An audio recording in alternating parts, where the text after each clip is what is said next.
দক্ষিণ কোরিয়া থেকে corona virus শনাক্তকরণ kit, mask, negative pressure machine এবং ব্যক্তিগত সুরক্ষা সামগ্রী বা পিপিই বিভিন্ন চিকিৎসা সহায়ক সামগ্রী নিয়ে দেশে ফিরেছে বাংলাদেশ বিমান বাহিনীর C-130J পরিবহন বিমান।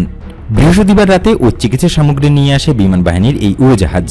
শুক্রবার বাংলাদেশ বিমান বাহিনীর অফিসিয়াল ফেসবুক পেজে এই সব তথ্য জানানো হয়।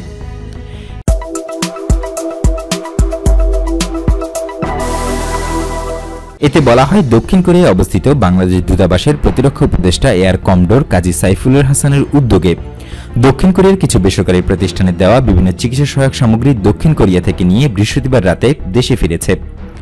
করোনা ভাইরাস প্রতিরোধ ব্যবস্থা জোরদার করার লক্ষ্যে বাংলাদেশ সরকারের নির্দেশনা অনুযায়ী সশস্ত্র বাহিনী বিভাগ ইন-এইড টু সিভিল পাওয়ারের আওতায় বেসামরিক প্রশাসনকে সহায়তা দেওয়ার লক্ষ্যে বাংলাদেশ বিমান বাহিনীর একটি C-130J পরিবহন প্লেনের মাধ্যমে করোনা ভাইরাসে আক্রান্ত ব্যক্তিদের শনাক্তকরণের প্রয়োজনীয় kit, mask, negative pressure machine ও পিপিই সহ অন্য চিকিৎসা সহায়ক সামগ্রী দক্ষিণ কোরিয়া থেকে আনা হয়েছে।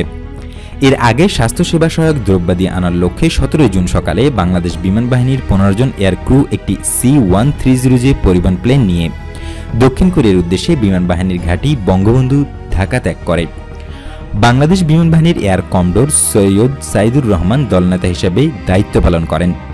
এতে আরও বলা হয়, বাংলাদেশ সশস্ত্র বাহিনী করোনা ভাইরাস প্রতিরোধকল্পে প্রধানমন্ত্রীর দিক নির্দেশনায় বাংলাদেশ সরকার প্রকাশিত নীতিমালা অনুসরণ করে বিভিন্ন কার্যক্রম পরিচালনা করছে।